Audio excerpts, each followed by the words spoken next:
가까이 있는 나라들은 서로 안 좋아해요. 오래 지나고 나면, 수백 년 지나고 나면 반드시 전쟁이 있기 때문이에요.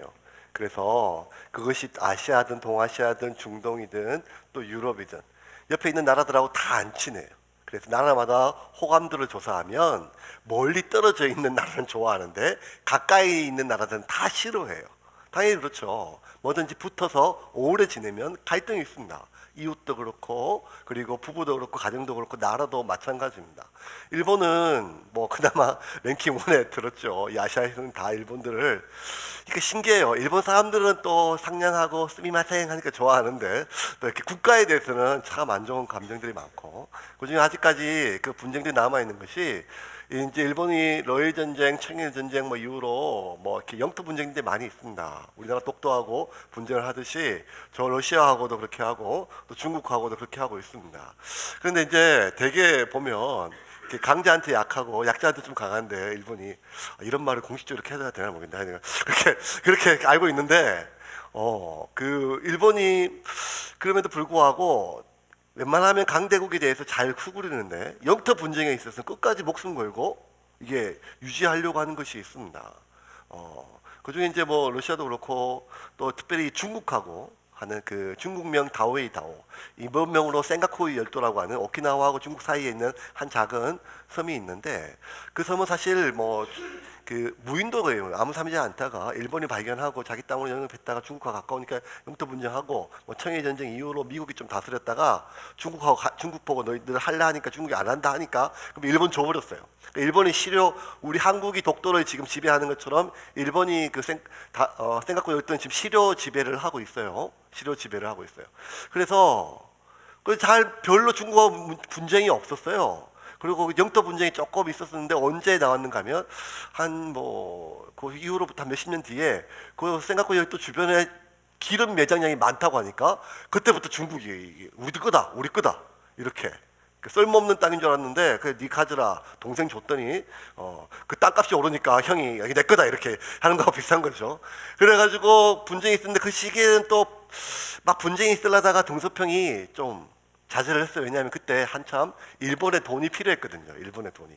중국은 너무 돈이 없었고 지금 개방을 했고 그래서 지금 일본의 돈이 필요하니까 그래 그러면 이거는 뭐라고 얘기했는가 하면 이 영토 다오이에 대한 어느 나라 영토인 것들은 우리 다음 세대에 넘기자.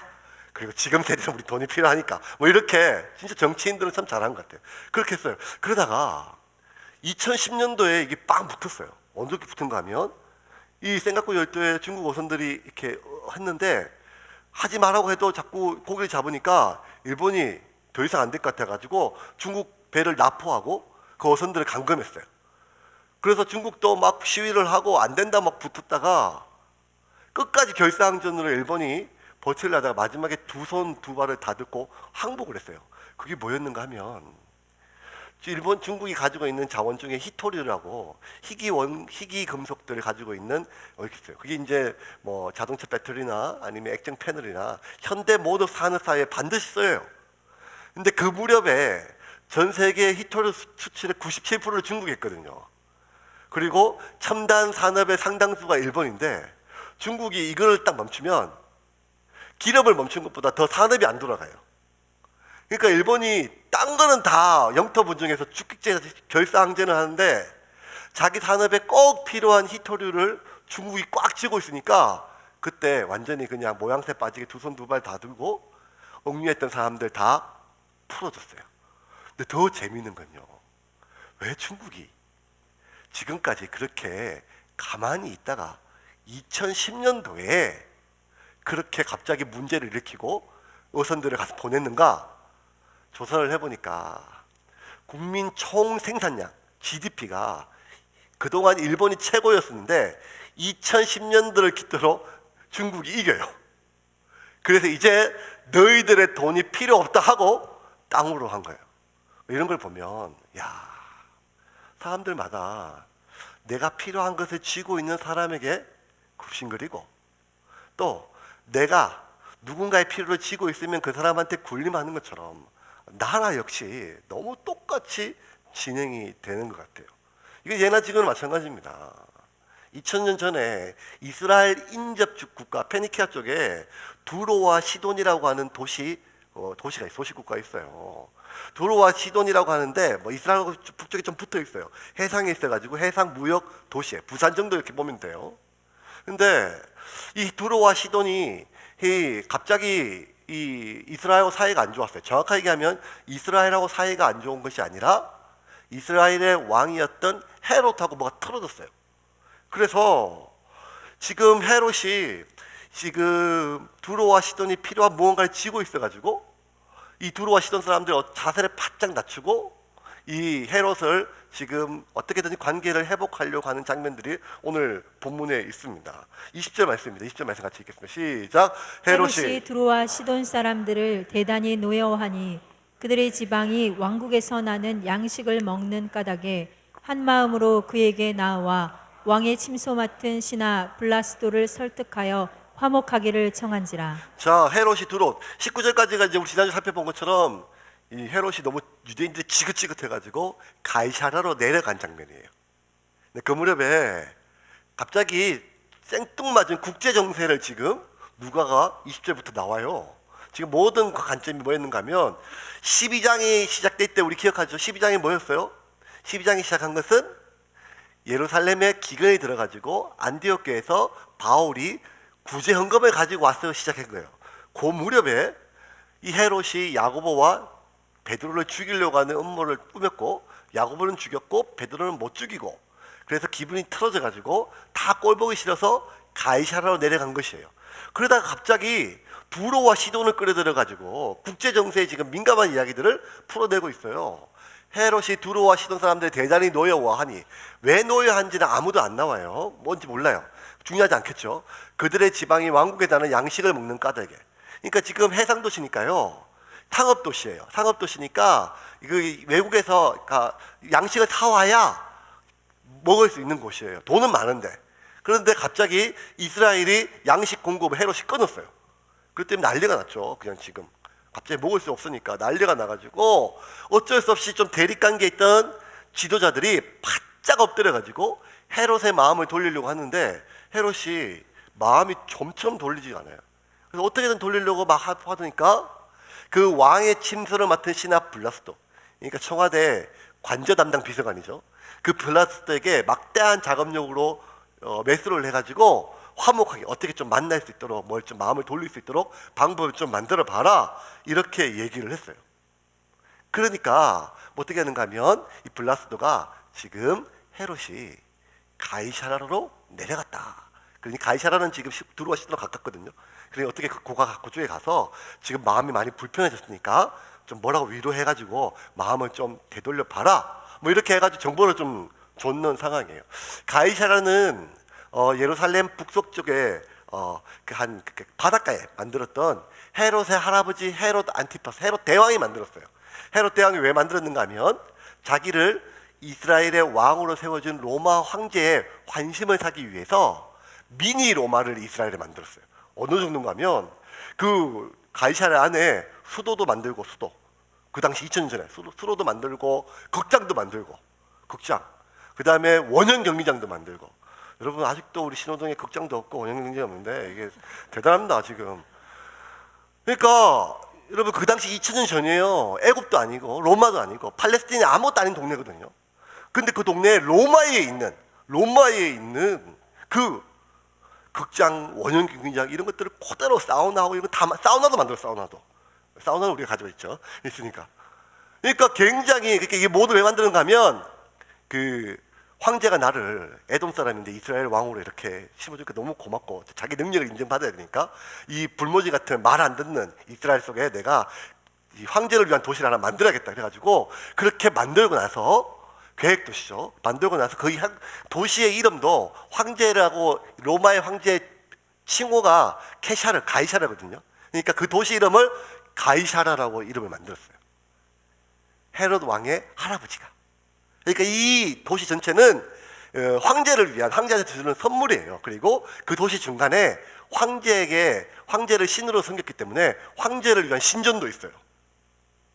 그러니까 그 당시를 보면 이 헤롯 대왕이요, 로마 이스라엘 민족을 관심을 사기 위해서는 성전을 짓고, 그 다음에 로마 황제의 마음을 얻기 위해서 황제의 도시를 만들고 황제의 신전을 지었어요. 정치인들은 뭐 그렇게 탁월한 감각이 가지고 있겠죠. 어쨌든 지금 헤롯이 꼴보기 보기 싫어가지고 가이사라로 지금 가 있는 기한이에요. 그런데 이때 마침 헤롯이 가이사라로 간 것은 속 깊은 마음은 유대인들이 지긋지긋하고 꼴도 보기 싫어서 갔는데, 또 하나 표면적 이유는 무엇인가 하면 지금 그 당시에 로마의 황제가 글라디오인데요. 우리가 한 4주 전에 글라디오 때 유대에 흉년이 들어 뭐 이런 거 기억나실 거예요. 글라디오 황제가 영국 원정을 갔다가 이겨요.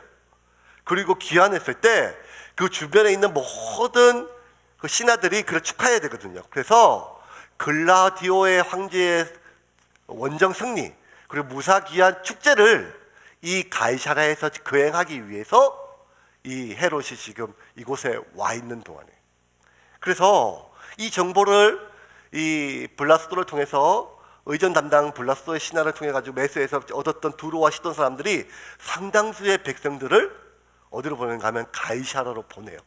왜냐하면 어떻게든지 마음이 틀어진 이 헤롯의 마음을 바꿔 가지고 식량을 받아야 되니까, 지금 먹고 살아야 되니까. 그게 오늘 본문의 전체적인 배경이에요.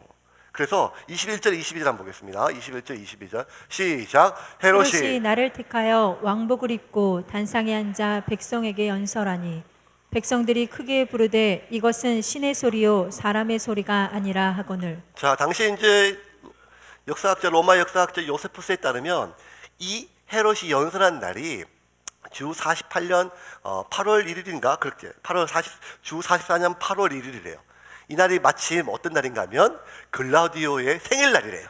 그러니까 이 헤롯이 기가 막힌 거죠. 나와가지고 이제 황제를 위해서 축제를 하면서 연설을 한 거예요. 황제 안신도 사고 막 이렇게 해가지고 그 정보가 많이 들어가라고 하면서 연설을 막 했는데, 그때 이제 워낙 이 자뻑이 심한 헤롯이 대중들 앞에 선다고 왕복이 많이 있는데, 그날은 은색 실로 은색실이 아니라 은으로 만든 실로 만든 왕복을 입었어요.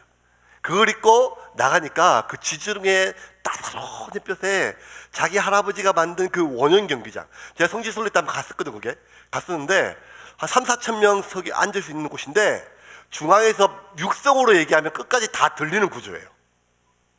옛날 사람들 기술이 대단해요. 예.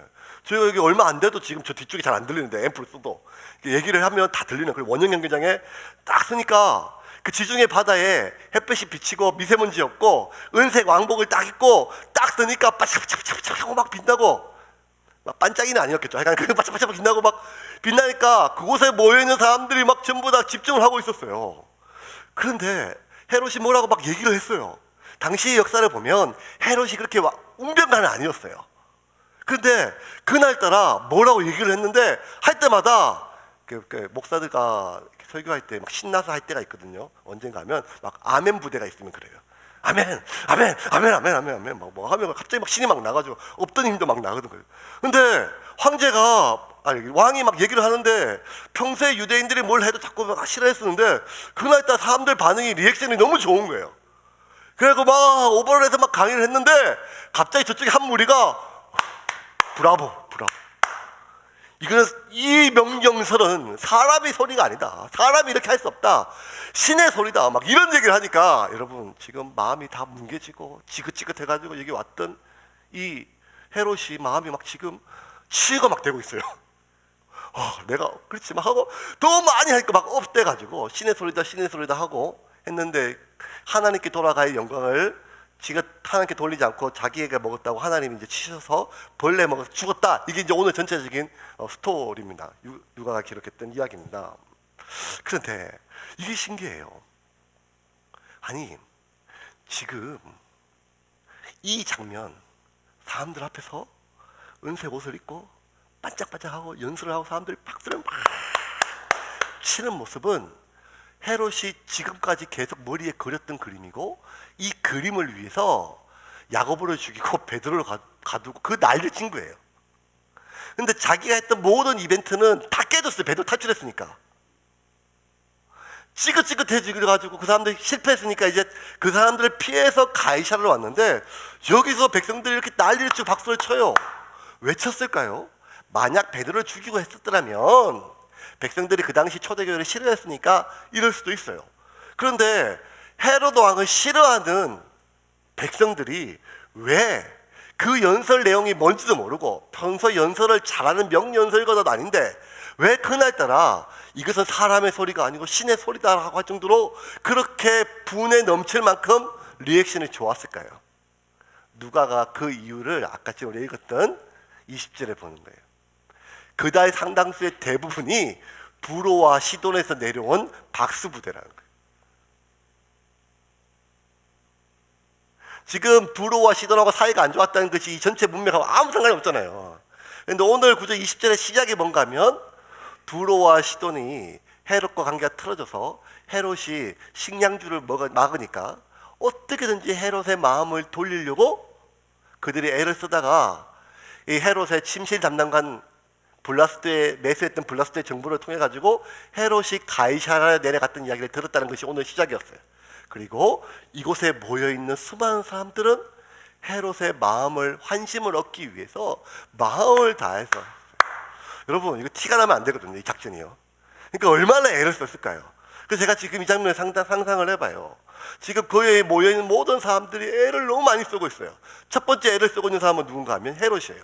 헤롯이 왜 애를 쓰고 있는가 하면 자기 할아버지가 황제를 위하여 만든 그 도시에 와서 황제를 위하여 만든 원형 경기장에서 현재 자기가 섬기고 있는 황제를 높이기 위해서 가진 애를 지금 쓰고 있어요. 그런데 그곳에 모여있는 군중들은 어떻게든지 헤롯의 마음을 사기 위해서 온갖 리액션을 하면서 애를 쓰고 있어요.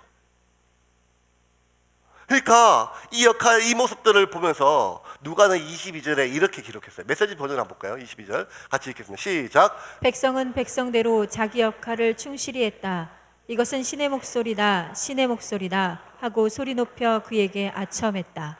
이 구절요. 참 백성은 백성대로 자기 역할을 충실히 했다는 거예요.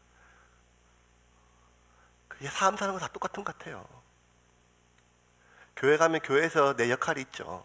진심이 아니라 회식하면 회식할 때 내 역할이 있습니다. 사장님의 이야기가 웃겨서 박수를 치는 것이 아니라 사장이기 때문에 리액션을 하는 거죠.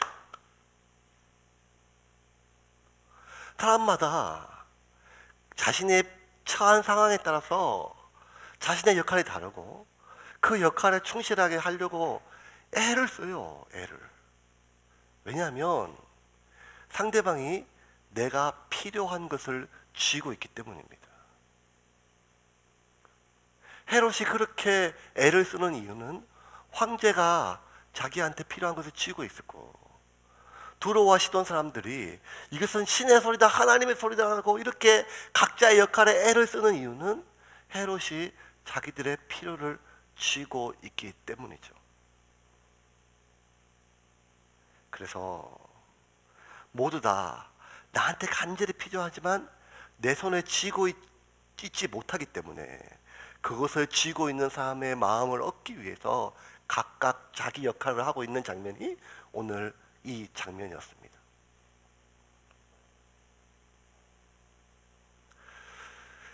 요즘에 젊은 사람들 살기 힘들고 취직하기 어렵다는데 취직해도 쉽지 않은 것 같아요. 근데 대기업 어렵지만 또 중소기업도 더 갈 수도 있거든요.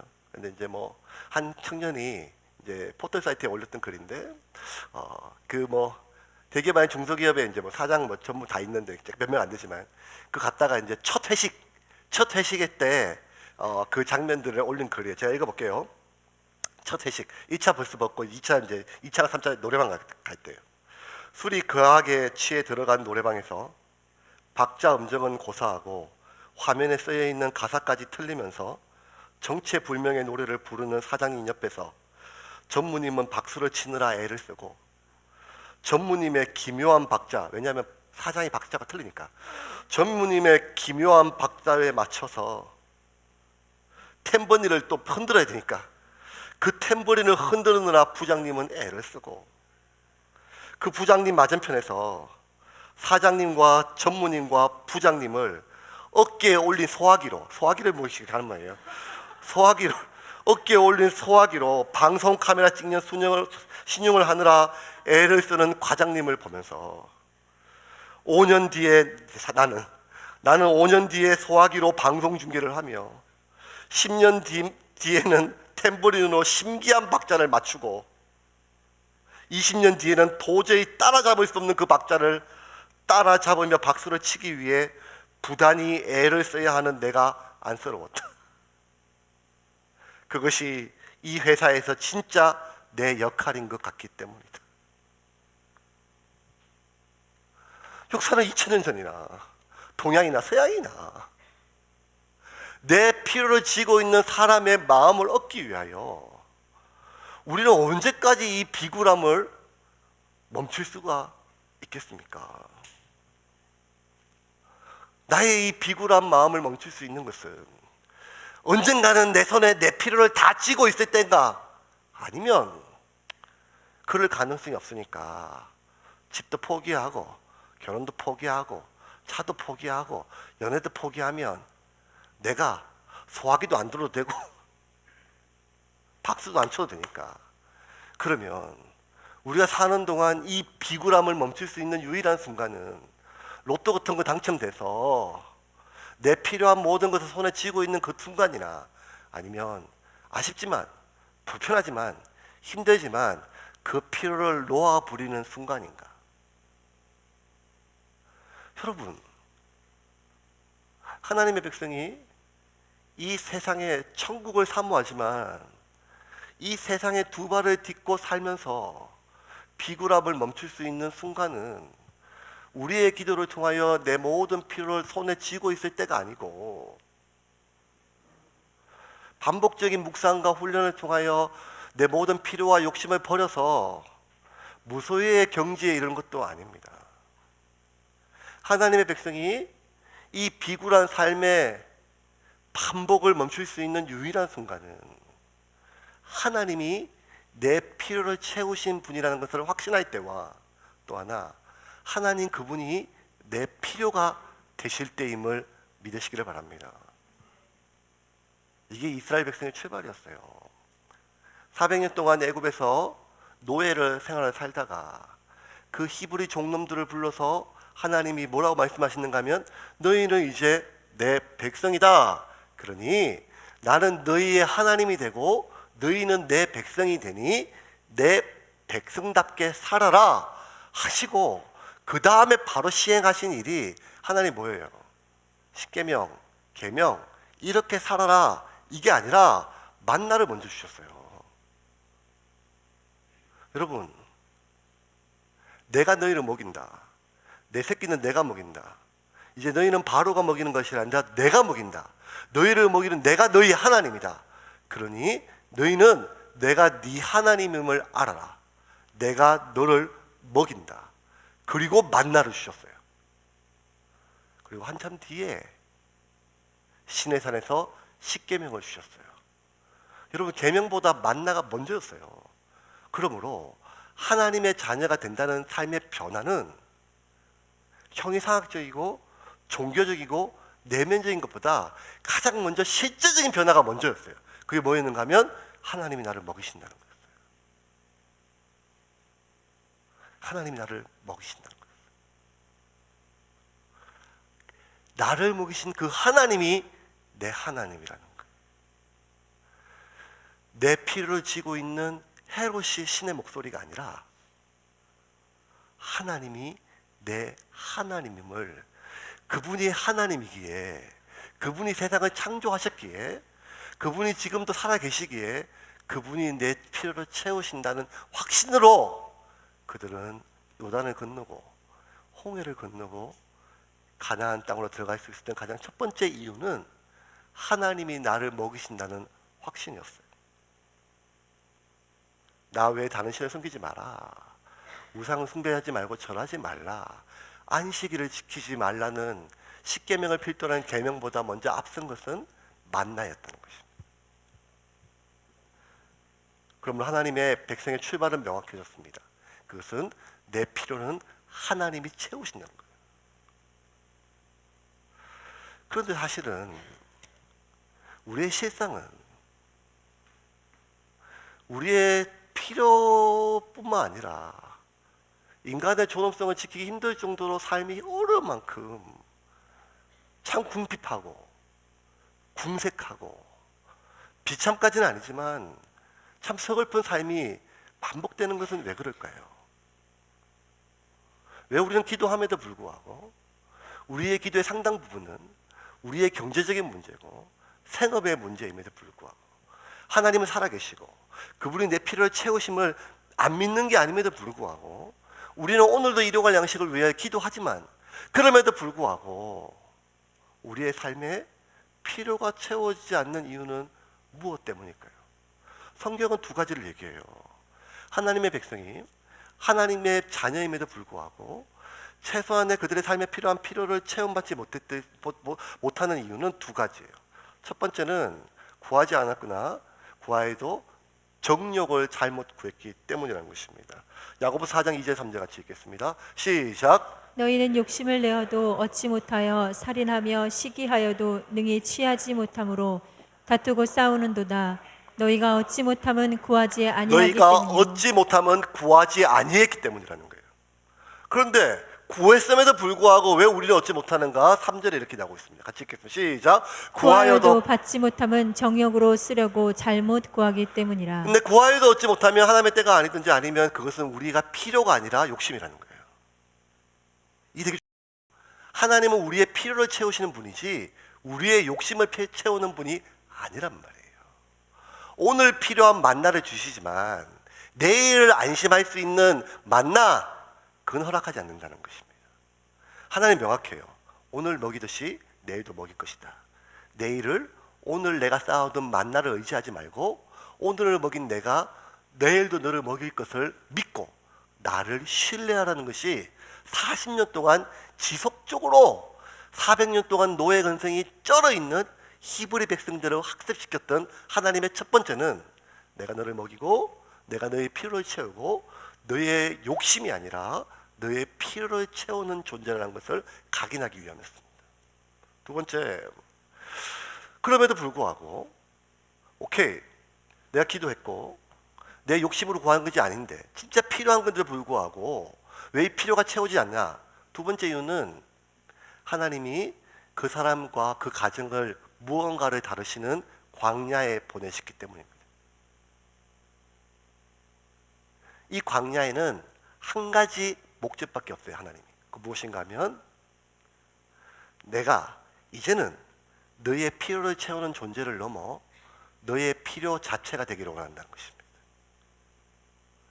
사람이 떡으로만 살 것이 아니라 하나님 말씀으로 살 수 있기를 바라는 것이죠.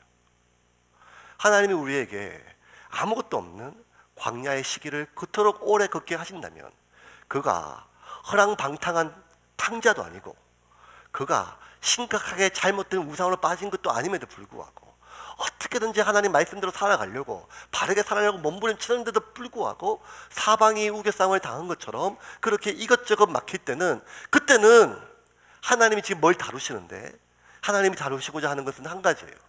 나는 네가 고통받아서 연단돼서 세지기를 원하는 것이 아니라 나는 너의 필요를 채우는 존재를 넘어 내가 너의 필요 자체가 되기를 원한다는 것입니다. 그러므로 이 광야는 쉽지 않은 시간이지요. 그런데 우리가 신앙생활을 10년을 하든 50년을 하든 나의 필요를 채우시는 그 하나님을 인격적으로 만나고 나의 필요 되신 하나님을 경험하지 못하면 우리는 죽을 때까지 내 필요를 쥐고 있는 누군가 앞에서 비굴하게 그렇게 내 필요를 구하는 상황이 반복되고 있습니다. 또 반대로 누군가의 필요를 내가 쥐고 있다면 내가 쥐고 있는 그 필요를 힘으로 삼아 그 사람을 섬기는 것이 아니라 군림하고 조종하려고 하게 됩니다. 여러분, 누군가의 필요가 나에게 주어져 있다면 이것은 그 사람을 군림하고 그 사람을 조종하기 위해 하나님이 나에게 주신 것이 아니라 그 사람을 섬기기 위해 주신 것은 명확해요. 그건 예수님의 일관된 말씀입니다. 그런데 내가 섬겨야 될 그 사람을 내가 가지고 있는 것으로 조종하고 군림하려 할 때 하나님은 반드시 그를 다루십니다. 근데 요새는요, 세상도 다뤄요. 갑질이란 말 이렇게 많이, 이제는 여러분 어디 식당 가서 어디 가든지 대기업 회장이 어디 가서 땅콩도 하나 못 시켜요. 비행기 타면서. 세상도 이제는 그걸 원하지 않아요. 그런데 하나님, 누가는 오늘 여기에 얹어서 하나를 얹어서 더 우리에게 경고하는 건 무엇인가 하면, 오늘 본문을 통해서 헤롯의 죽음을 통해 가지고 내가 섬겨야 될 대상, 그 대상에게 오히려 내가 높임을 받고 그 높임을 당연하게 여기면 하나님이 반드시 치신다는 거예요. 그게 누가가 오늘 우리에게 주는 메시지입니다. 23절 말씀입니다. 같이 읽겠습니다. 시작. 헤롯이 영광을 하나님께로 돌리지 아니하므로 주의 사자가 곧 친히 벌레에게 먹혀 죽으니라. 성경에 나와 있는 죽음 중에 가장 치욕스러운 죽음이에요. 사람이 언제 벌레에 먹혀요? 죽고 나서 시체가 먹혀요. 죽은 시체도 벌레가 파먹지 못하도록 하려고 하는 것이 장례 관습이에요. 염을 하고 향유를 바르잖아요. 벌레가 못 파먹게 하기 위해서, 자연으로 그냥 소멸되게 하기 위해서. 그런데 죽은 시체조차도, 내 부모의 시체조차도, 내 사랑하는 가족의 시체조차도 벌레가 파먹지 못하게 하기 위해서 마지막 남아있는 그 돈을 다 틀어서 그 비싼 향유를 쓰고 그 보관을 하고 미라를 만들고 하는 것이 장례 풍습인데, 헤롯은 왕임에도 불구하고 살아있는데 벌레가 먹어서 죽었대요. 가장 저주받은 죽음이죠. 나병이나 문둥병보다 훨씬 더. 왜? 헤롯이 영광을 하나님께 돌리지 아니함으로 주의 사자, 하나님 치신 거죠. 곧 벌레에게 먹혀 죽으니라. 그럼 여기서 질문입니다. 아니, 헤롯이 죽은 거 하나도 안 안타까워요. 아유, 어떡하냐, 헤롯 아까운 사람 죽었네, 이러면 하나도 안 들어요. 진작에 죽었을 놈이에요.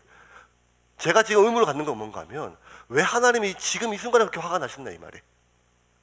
헤롯이 저지른 악행은 더 많았거든요. 그 야고보 사도를 죽였을 때, 헤롯의 다 베드로의 목을 치려고 했을 때, 요 앞구절 보면 베드로 도망갔다고 죄 없는 경비원들 다 죽였어요. 화풀이로. 그때 하나님 아무것도 안 하셨어요. 그런데 헤롯은 원래 교만한 놈이기 때문에 사람들이 박수치면 당연히 그냥 느끼죠. 그런데 왜 이걸 하나님이 못 견디시고, 왜 이 순간에 딴 사람의 목을 치고 수명을 죽이고 가두고 악행을 저질렀을 때는 다 견디셨는데, 왜 이 순간은 참지 못하시고 헤롯을 이렇게 가장 저주받은 방법으로 죽이셨는가? 그 이유가 여기에 누가는 그대로 기억하죠. 헤롯이 영광을 하나님께 돌리지 아니함으로. 그 영광은 하나님께 돌아갈 영광이라는 거예요. 박수가 아니라, 이것은 사람의 소리가 아니라 신의 손이라는 거예요. 하나님의 소리라는 거예요. 무슨 말인가 하면, 하나님께 갈 것을 사람이 가져가는 것에 대해서는 하나님이 더 이상 견디지 못하고 치신다는 거예요. 왜? 천사가 사단으로 바뀔 때 하나님 그걸 보셨기 때문이에요. 하나님 옆에서 하나님을 찬양하는 천사가 하나님께 돌아가는 찬양을 자기가 받고 싶었을 때, 그것을 온전히 다루지 못했을 때 그가 사단으로 타락했듯이, 인간의 타락의 극치는 무엇인가 하면 살인, 간음, 사기, 도둑질 다 있지만 그 중에 가장 사탄적인 것은 자기가 자기의 역할을 모르는 거예요. 하나님의 역할과 하나님의 자리와 사람의 자리는 다르다는 거예요. 헬라어로 죄, 하마르티아는 관역에서 벗어났다는 거예요. 그러므로 죄의 본질은 있어야 될 자리에서 벗어난 것, 반대로 거룩의 본질은 있어야 될 자리에 있는 것이 거룩입니다. 그런데 지금 헤롯은 하나님께 가야 할 것을 자기에게 왔음에도 불구하고, 더군다나 이스라엘 백성들은 인정하지 않지만 본인 스스로가 유대인이라고 주장하고, 심지어 하나님의 성전을 짓는 성전 공사를 지금도 진행하고 있음에도 불구하고, 그는 한편으로는 하나님을 높이는 성전을 진행하고 한편으로는 하나님을 높이는 유대인임을 자청하지만, 그의 속내는 철저하게 자기가 하나님이 되고 싶었던 마음이 있었던 거지요. 이것은 하나님이 용납할 수 없었다는 것이었습니다. 말씀을 좀 정리하겠습니다. 우리 교회 청년 중에 한 명이 이제 미술학을 하는데 페이스북에 이렇게 글하고 이렇게 묵상을 잘 올려요. 근데 이번 주에가 되게 가슴에 확 와닿는 한 구절이 있었어요. 그림하고 있는 게. 그게 어떤 구절인가 하면 이제 나무하고 이제 도끼 그림을 그려놓고 이런 구절이 적혀 있어요. 향나무는 자기를 찍는 도끼에도 향을 묻힌다. 와, 그때 그 뭐가 찡했어요. 향나무는 자기를 찍는 도끼에도 향을 묻힌다. 근데 이거 써먹어야지 이렇게 맘 먹었어요.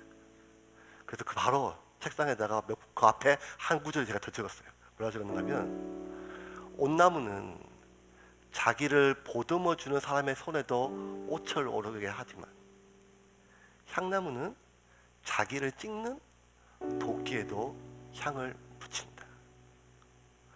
사람은 자기를 보듬는 사람에게 잘 대하고 자기를 찍는 사람에게 똑같이 찍는 것처럼 보여지지만 실상은 자기 안에 있는 것이 그대로 흘러갈 수밖에 없어요. 온나무는 자기를 보듬는 손이나 자기를 찍는 도끼나 똑같이 옷을 오르게 하고 향나무는 향나무 보듬는 손이나 향나무를 찍는 도끼에도 똑같이 향을 묻힌 거예요. 왜냐하면 사람은 자기 안에 없는 것을 흘려보낼 수 없기 때문입니다.